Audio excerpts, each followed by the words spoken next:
So what is purification? Purification, what do we mean by purification? If you have to purify something, it is, you have to work. It is a process. To make something pure, we have a process of cleaning, removing what is not wanted. How gold is purified. We know how gold is purified. They heat it, they melt it, remove all the unwanted things, and they take the pure gold. So it is a process of purification. It has anything that has to be purified has a process. Do you understand? It has to be prepared. It's a process of preparation.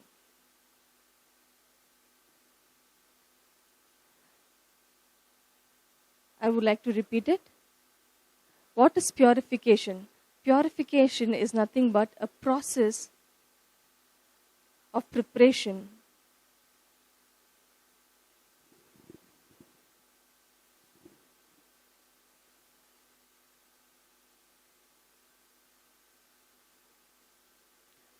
A process in which we prepare ourselves. A process in which something is prepared, purified. Okay? So what is preparation? For example, we all love to eat biryani, don't we? Smiles in everybody's faces. So we all love to eat biryani. But to eat biryani, we have to prepare biryani. So to prepare biryani, we have to make sure we have all the ingredients. Okay? So without adding all the ingredients, it will not be a proper biryani. It will become something else. To prepare sambar, we need the proper ingredients to prepare sambar. We all can desire biryani, but the ingredients put together makes biryani. Right? All the required ingredients put together makes biryani. And a sambar, whatever ingredients is required for a sambar, all the ingredients put together make sambar. You cannot put the ingredients of sambar and say this is biryani and present it saying it is biryani. That is a wrong presentation. Presentation should be done in a way which is expected. We cannot present something in our own understanding, in our own way. We cannot prepare sambar and give it to someone saying this is biryani.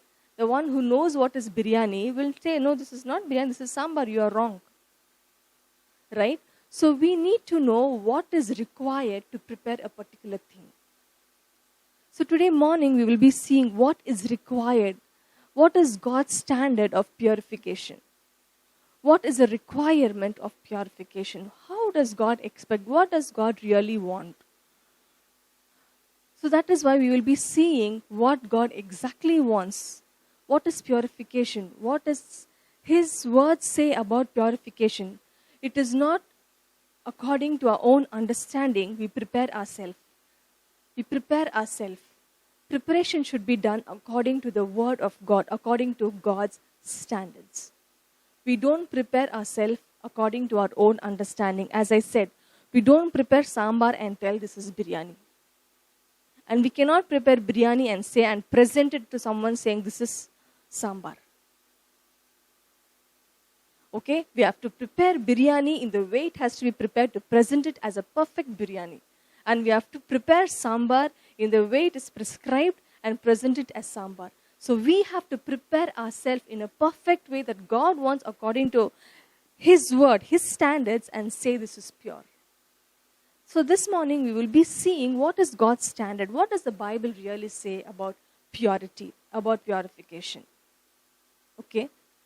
So even when we are doing a presentation, when we are giving a presentation about a particular topic or a particular subject, we need to know what is the basic thing that has to be presented.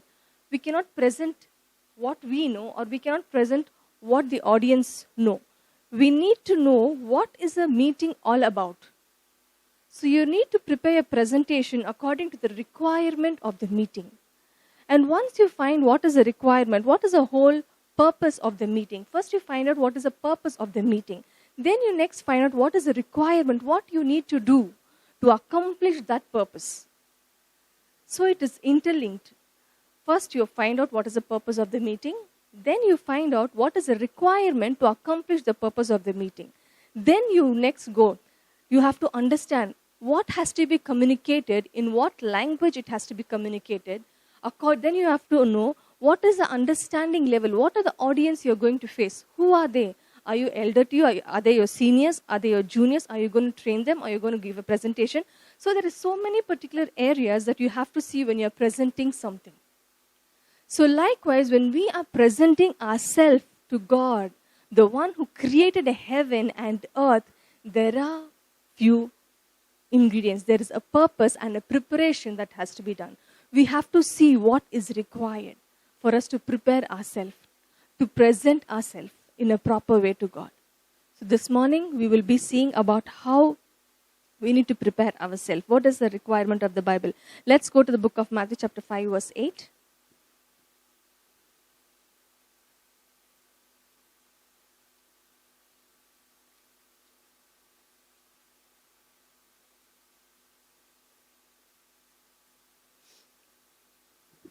Amen.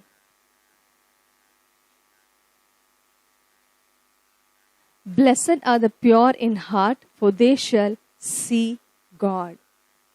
Here, these are the words spoken by Jesus. He's declaring, blessed are the pure in heart, for they shall see God. So God is requiring, the requirement is, He's saying, your heart should be pure. What it should be? Your heart should be pure. That is the expectation of God. So this is the first teaching that is Jesus is teaching on earth. He says, blessed are the pure in heart. Let's go to the book of Proverbs Proverbs 4 verse 18.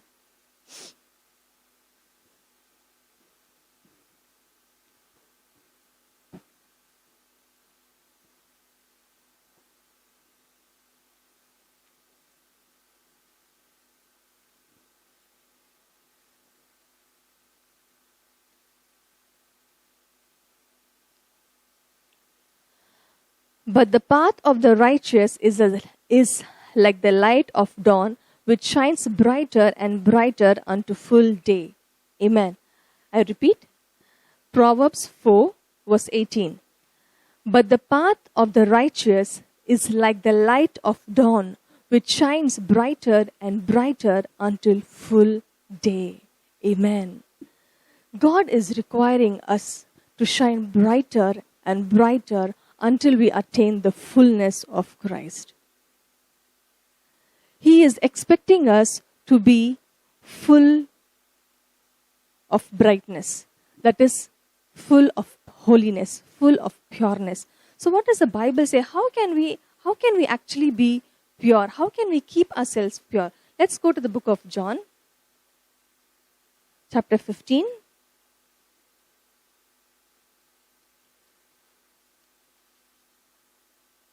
We actually saw this morning that God is delighted in the one whose heart is pure, and is saying they become brighter and brighter. So that is what God requires. So how can we attain it? How can we keep ourselves pure? How can we attain the fullness in Christ? I'm reading from the book of John, chapter 15, from verse 1.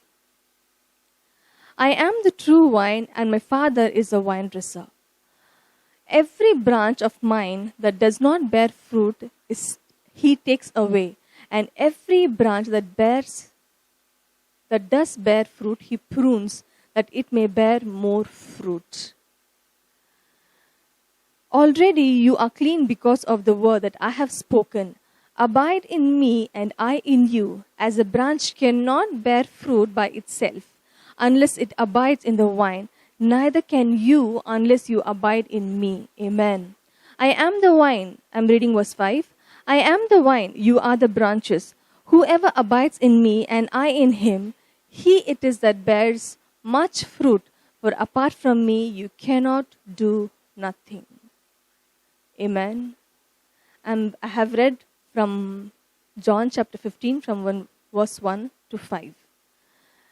Now we will go verse by verse. I am the true vine, and my Father is the vine dresser. Verse 2. Every branch of mine that does not bear fruit, he takes away, and every branch that does bear fruit, he prunes. Amen. The Bible tells us clearly that he is a vine. He is a true vine. He said, I am the true vine, and my Father is a vine dresser. So every branch that is not bearing fruit, he cuts it off. Do you understand it is so important to bear fruit? But going further, he also tells, if you are in me, you can bear fruit. So it is not God's desire to cut off. He's also giving instructions further when we read. I read verse 2. He takes away every branch that does bear, every branch of mine that does not bear fruit, he takes away. And every branch that does bear fruit, he prunes. He prunes that it may bear more fruit. He prunes means trimming. What is pruning is trimming. Have you seen the plants they trim? You have seen the plants being trimmed. Why they trim? They trim the edges. They trim off those dead leaves, which is dried up. In a plant, when there is a dried up leaves or dead leaves that is not allowing proper growth, we know that these things will now stop the growth of the plant. It will not grow the way it has to actually grow. So the gardener, whoever is gardening, they will trim, they will cut off all the dead leaves and all that is not required. Whatever is not allowing the plant to grow, they will cut off everything so that the plant will grow the way it has to grow. So Father is cutting off the things that is not required. He's cutting off the things that makes us slow, that is pulling us back, not allowing us to be into the perfectness. He cuts it off so that we start bearing more fruit. See, initially, he says he cuts off the branches that does not bear fruit. And then he says, that does bear fruit, he prunes. So when we start bearing fruits, Father starts trimming off other things so that we start bearing more fruits. Amen? He is interested in our growth. He was interested in our growth. That is why he takes personal attention to cut off those things that is not required. Jesus says, my Father does it. So Father is interested in trimming off those things that is not required for you. What is the fruit? What does the Bible say when it speaks about fruit? Let's go to the book of Galatians.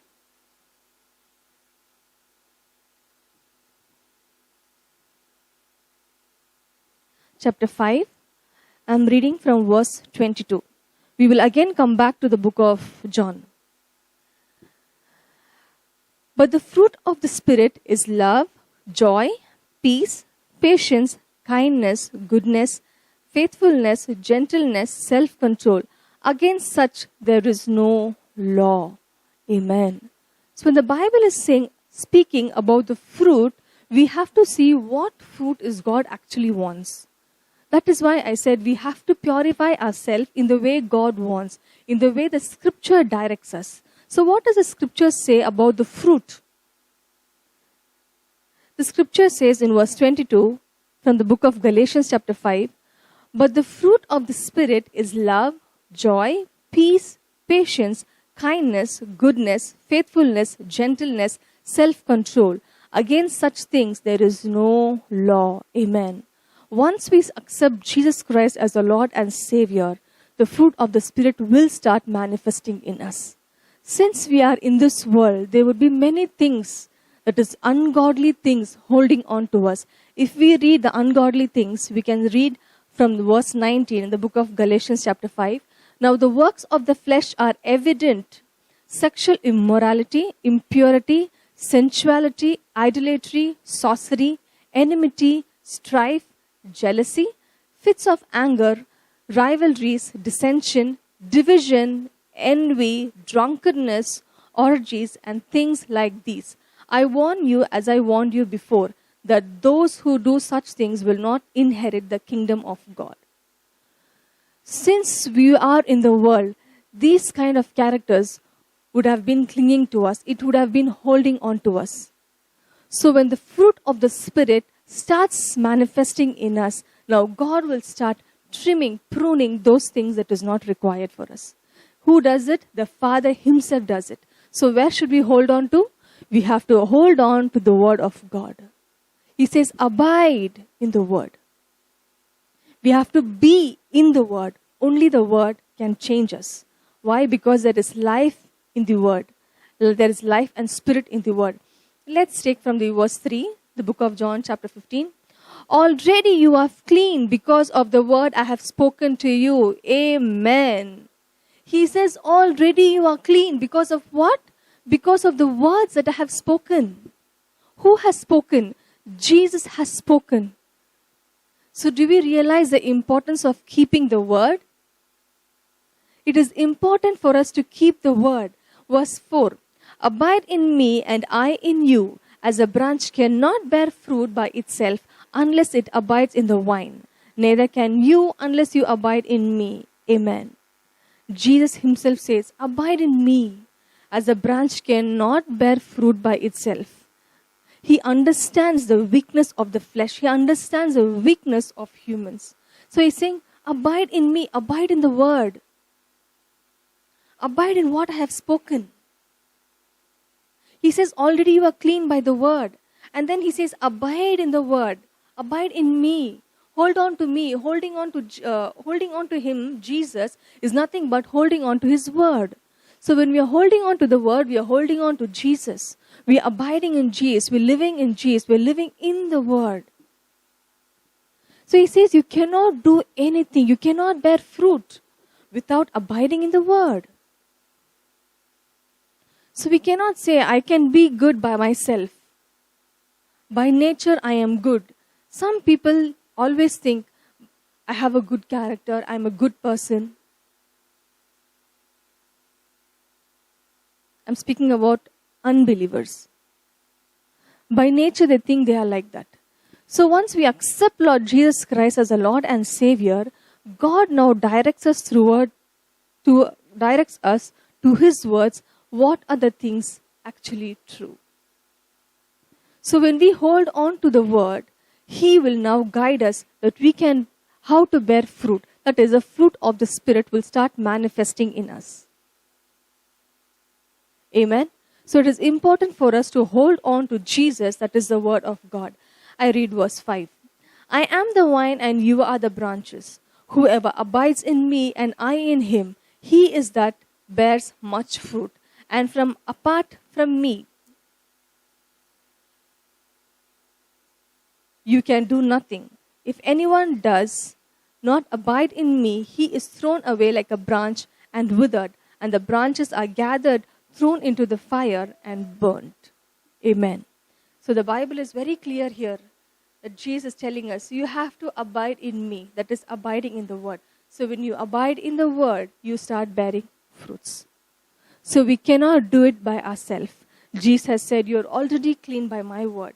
He has given us the Spirit of God to us. Last week we were seeing how the Spirit of God, who's our helper, he helps us in all things. Through the word, Holy Spirit helps us. He guides us towards all things. So it is important that we start meditating the word. What is that not allowing us to walk in purity? Hold on to the word. Meditate on the word of God. He says, abide in me and you will bear fruit. If the Bible says abide and you will bear fruit, it means what it says. The word of God means what it says. The word of God does not speak just to encourage us. Word of God does not speak just because they have to say something good or make us feel good. No, the Bible says what it means and it is true. So when he is saying, abide in me, that you may bear much fruit, then we have to abide in Jesus. There is something that we have to do on our part. We cannot sit in one place and say that Jesus will do everything for me. Jesus will do everything. He has given us the word. And we have to do something about it. We have to yield ourselves to purity, to purify ourselves according to God's standard. Amen. We have to purify ourselves according to God's standard. So now we have seen how important it is for us to be in the word and know God. Let's go to the book of Hebrews, verse 12, verse 1. Hebrews chapter 12, verse 1.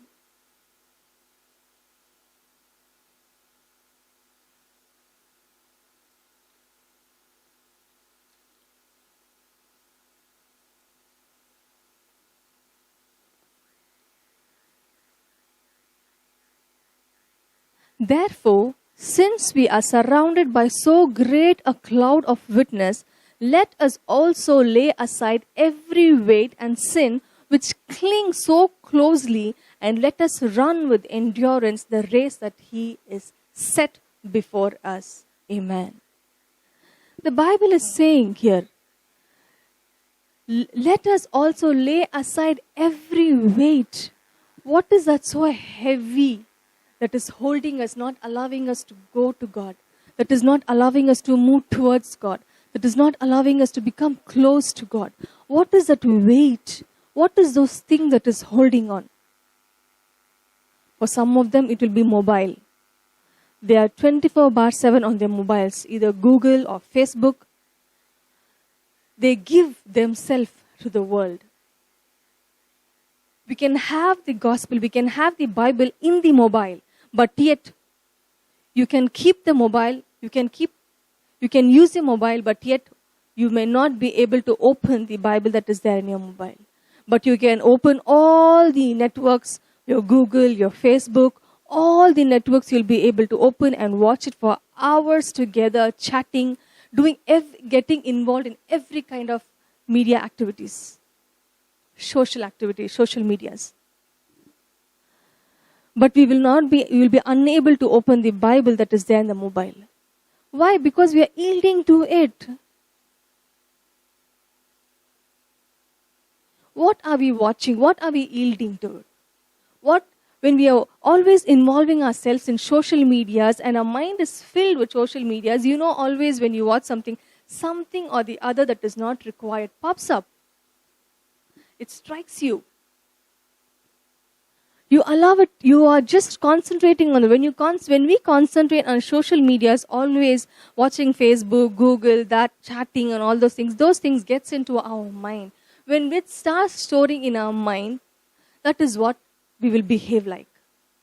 So these things will not allow us to go close to God. Medias are good, but you need to cut off where we have to cut off. We need to use it rightly.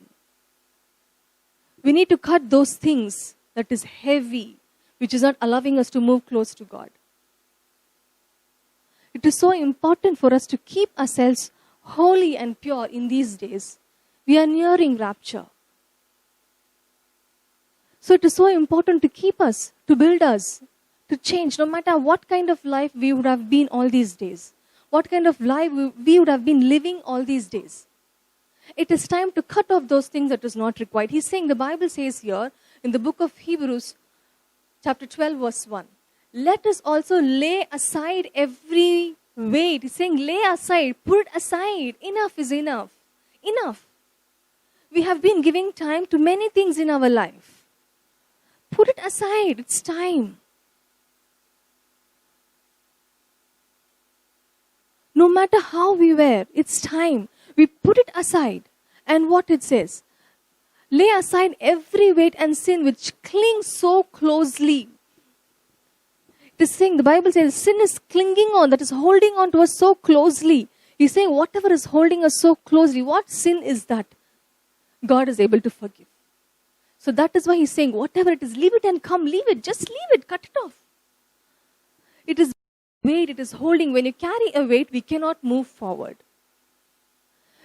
We can move forward, but definitely not in an easy way. What does the Bible say? Take my yoke. And my yoke is what? It is easy, it is not burdensome. So when you're carrying the weight of sin and of the world, throughout every part of your being will be heavy. So when we are heavy, we cannot walk the speed that we want. We cannot run. Because there is a weight that we are holding on, that is clinging on. The Bible says here, let us also lay aside every weight and sin which clings so closely, and let us run. See, when you have weight, you cannot run. And let us run with endurance the race that is set before us. Amen. There is a race that is set before us. There is a race that is set before us and we have to run. To run, we cannot carry weight on us and run. We have to lay it aside. Jesus said, lay it aside. What does Jesus say? Will it go to the book of Matthew? Chapter 11.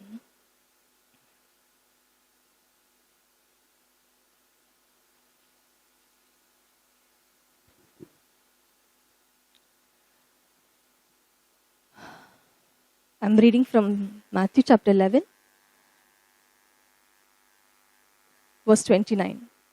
Take my yoke upon you and learn from me, for I am gentle and lowly in heart, and you will find rest for your souls, for my yoke is easy and my burden is light. Amen. This is a yoke that we have to carry. It is not the weight of sin, as we read in the book of Hebrews. It is not the way of sin, nor the weight of this world that we have to carry because they become heavy. What does he say? Take my yoke upon you and learn from me. For I am gentle and lowly in heart, for you will find rest for your souls. This is what we are talking about. How to purify ourselves so that we find rest for our souls. For my yoke is easy and my burden is light. So the burden that God gives us is light. And he says it's easy. I told you, if God is saying that burden is light, it is definitely light. And we can run with it. He wants us to run a race that is set before us in the book of Hebrews. So in this weight of light, that is, a yoke is easy and my burden is light, we can run with that burden. It is light. That is carrying Jesus, we can run. Amen. And what did we read? When you abide in me and I in you, you bear fruit. We can run bearing fruit. And who does it? The Father trims off those things that is not required. And Holy Spirit is our helper who helps and guides us in all things. Amen. It is so important that we do not allow ourselves to cling on to the world and run in the race that God has called us, carrying the yoke of Jesus Christ. Let's go to the book of Romans. Chapter 10, Romans chapter 6.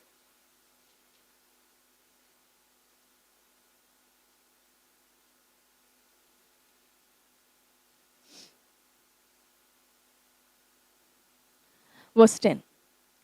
For the death he died to sin once for all. But the life he lives to God.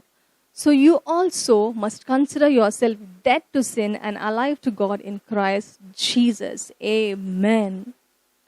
He's saying, for the death he died to sin once for all. But the life he lives to God. Verse 11. So you also must consider yourself dead to sin and alive to God in Christ Jesus. He's saying, consider yourself to be dead. The Bible says, the book of Romans, consider yourself to be dead. A dead person, no matter how much you wake him up, no matter whatever you cook for him and keep in front of him, no matter how much you dance before him, enjoy before him, he is dead. He will not get up. Because he is dead. Forget about getting up. Not even his finger will move or not even his eyes will open. None of his parts of his body will shake. Even his organs will not respond because he is dead.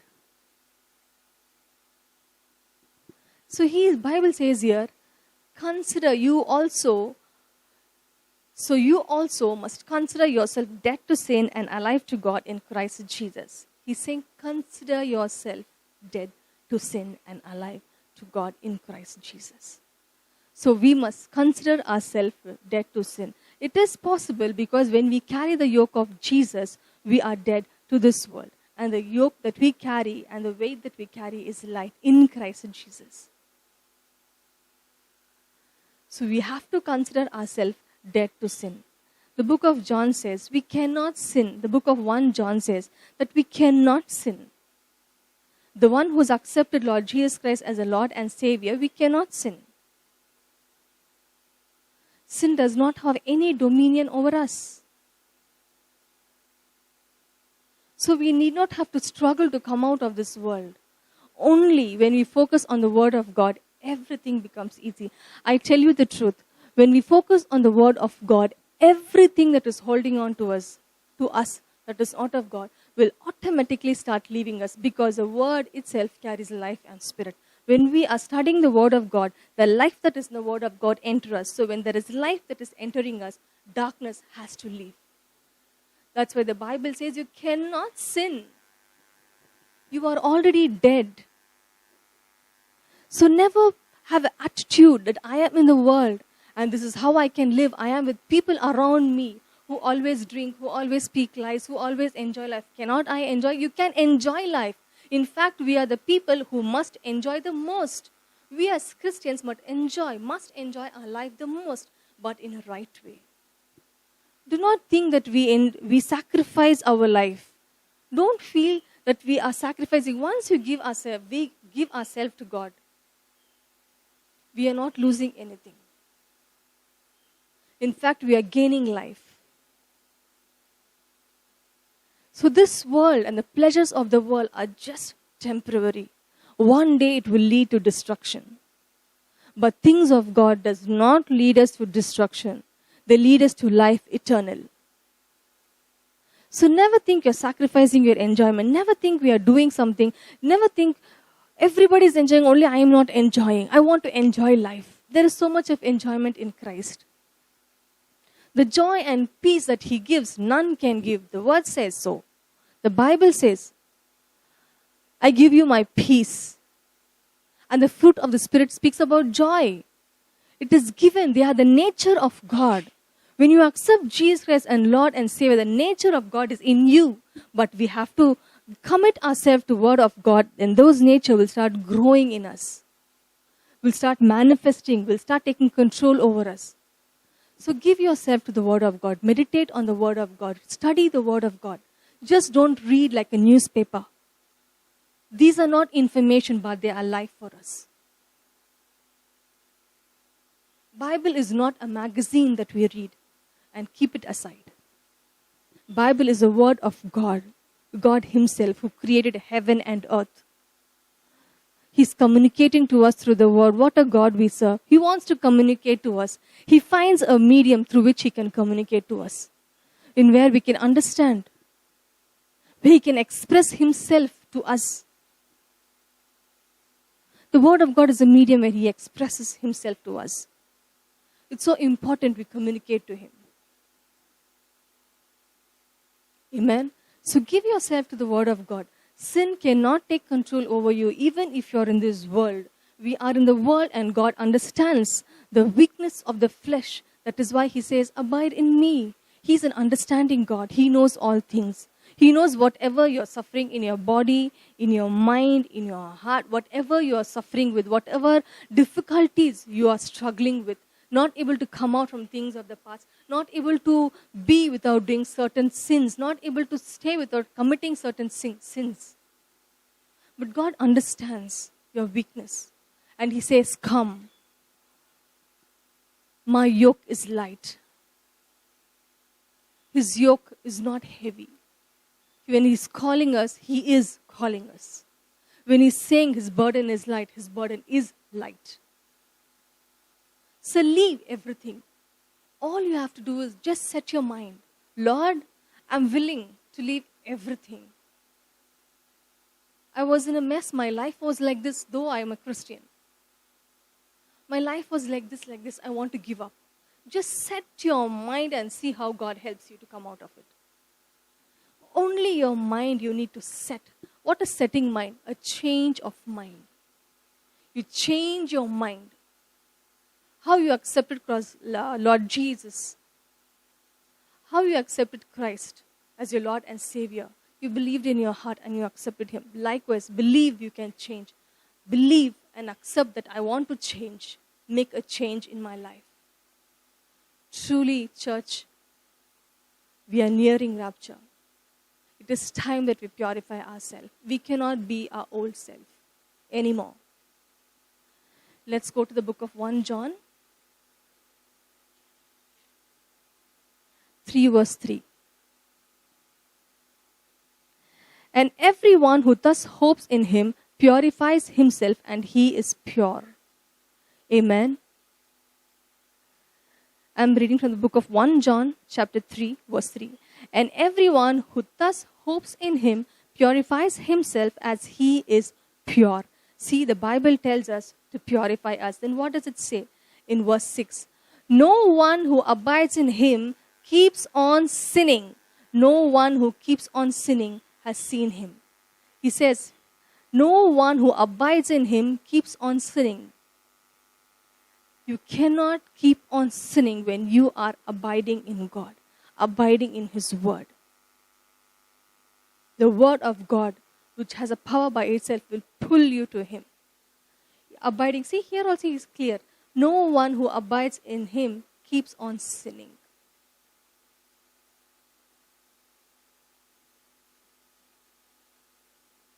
I move on to verse 9. No one born of God makes a practice of sinning, for God's seed abides in him, and he cannot keep on sinning because he has been born of God. Amen. He is saying he cannot keep on sinning because he's born of God. So you don't have to think or we don't have to struggle to keep ourselves from things of this world. He's saying you cannot stay in the things of this world. You cannot keep on sinning because you have accepted Christ. God has made every way for us to be close to him, to be with him. He has made every provision that he has to make. It's Mark chapter 8.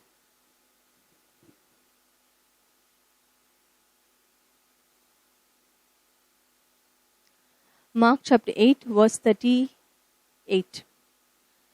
For whoever is ashamed of me and my words in this adulterous generation and sinful generation, of him will the Son of Man also be ashamed when he comes in glory of his Father with the holy angels. Amen. This is very serious.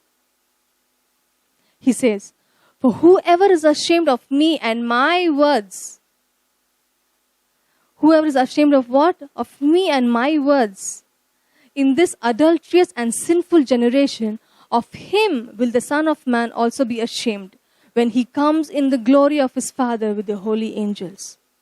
Do you see, there is nothing for us to be ashamed of Jesus or his word.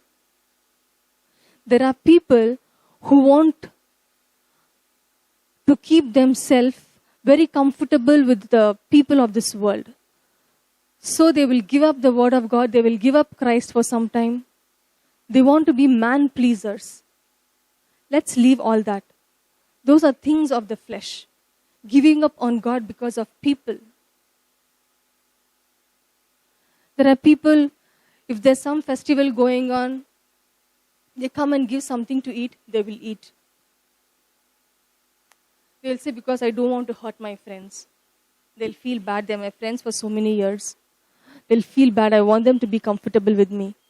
You have to be comfortable with your friend in things that you have to be comfortable. You have to stand for God, baby. You have to stand for God. What does he say? If you are ashamed of me and my words, then he will be ashamed of us. When he comes in glory, when he comes to take his people, he says that he will be ashamed. This is a very serious place to be. We cannot be ashamed of the word. There is no reason for us to be ashamed of the word. It's okay if we lose a friend because of the word of God. But definitely he'll come back. Because when we are in God, there's nothing we can lose. In him, we are always complete and whole. He knows how to bring back. When your friend is in trouble, he will come back to you because he has seen the righteousness in you. So don't give up on the word. It's a serious. For whoever is ashamed of me and my words, of him will the Son of Man also be ashamed. Give yourself to the word. Give yourself to the word. Seek the things of God. Seek the things that is from above. Let's go to the book of Colossians.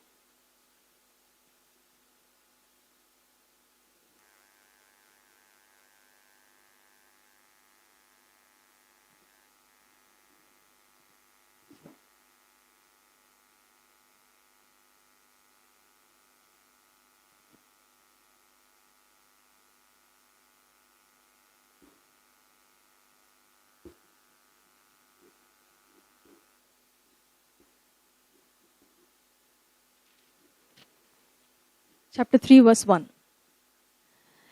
If then you have been raised with Christ, seek the things that are above, where Christ is seated at the right hand of God. Verse 2. Set your mind on the things that are above, not on the things that are on earth. For you have died, and your life is hidden with Christ in God. Amen. You are hidden in Christ. When Christ hides you, no sin can locate you. Amen. When you are hidden, he says, I would like to take it from verse 1. If then you have been raised with Christ, seek the things that are from above, where Christ is seated at the right hand of God. He's saying, seek the things that is above. Above is godly things that we need to seek and not the earth. Set your minds on things that are above and not things of the earth. For you have died and your life is hidden with Christ in God. Amen. For we are dead to this world and our life is hidden with Christ. When Christ has hidden us in him, sin cannot locate you. Because we are hidden. No enemy can locate you. We are hidden in Christ. This morning, I would like to strengthen you, telling you are hidden in Christ. Sin cannot locate you. The Bible says you cannot sin if you're born of God. The Bible says we have to keep ourselves pure. To do all this, we have to abide in the Word. The one who abides in the Word cannot keep sinning. It is time to purify us. I encourage you all to study the Word of God, meditate on the Word of God, and things of the world will automatically leave you. You do not have to struggle, for his yoke is not heavy. You do not have to struggle. Meditate on the Word of God. Study on the Word of God. Give yourself a quality time in studying. You make sure you understand the Word of God. Refer scriptures. Thank you. And let's pray. Lord, we thank you for your word this morning, O Master, that you have given to us. Lord, your word has revealed to us that anyone who has accepted you cannot sin. Thank you, Father God, for the word that has changed us this morning, that has taken us to next level. Father, I pray for everyone who's struggling and not able to come out of what they are going through in their mind that is torturing them, in their body that is torturing them. I command everything that is not of God to leave in the name of Jesus. Let the light of God shine in their mind. Let the light of God shine in their body in the name of Jesus. Everything that is not of God, I command you to be removed in the name of Jesus. Thank you, Father God. Let your word take control over their life, oh Father God. Holy Spirit, help them in their weaknesses. Help them in your weaknesses, oh Father God. Let them grow and grow in you. Let their hearts start desiring you, oh Father God, that they may grow. Thank you, Christ, for you have hidden us in you, where sin cannot locate anybody. Sin cannot find them. Pain cannot find them. Whatever they are going through cannot find them. Thank you for covering them, oh Father God. Thank you, oh Master. In the precious name of Christ Jesus, I pray everyone heart who has turned towards you, Father, I pray that there be fullness in them in the name of Jesus. That they be able to prepare themselves, oh Father God. Keep them pure as per your standards, as per your word. In the name of Christ Jesus we pray. Amen.